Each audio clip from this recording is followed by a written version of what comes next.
Here's Fireside chat app, and let's just explore what it is. So this app is co-founded by Mark Cuban and Fallon Fadimi.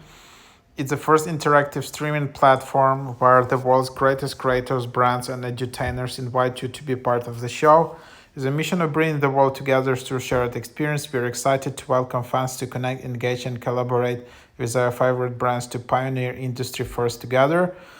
I just signed up. So to sign up, you just enter your phone number, enter your full name, and that's it. This app should be available worldwide.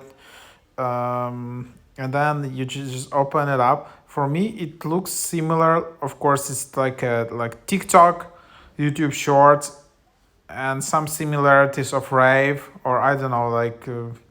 Let's just show you around. So here you have some different creators. You can watch the show. You can see that it's on now, like real time stream. So just like a collection of streams in the TikTok format.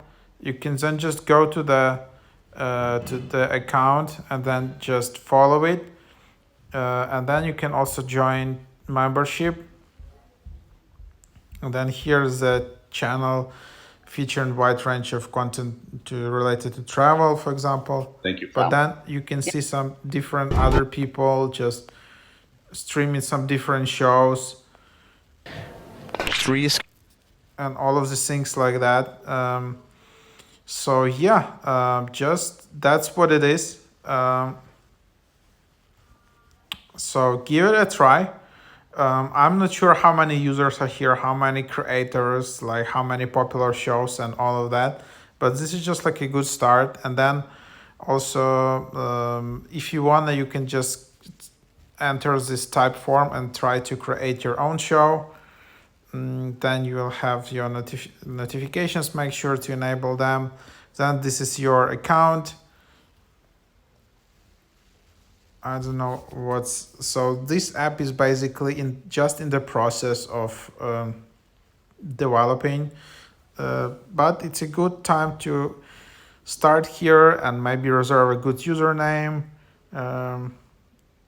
So okay, apply all access. In order to be granted all access and be part of the show, please spend 45 seconds answering few quick questions. So I don't know what that is. So basically, they're just building up the app, and yeah, let's see what that becomes. Seems it's like alternative to TikTok, like video streaming app. So yeah.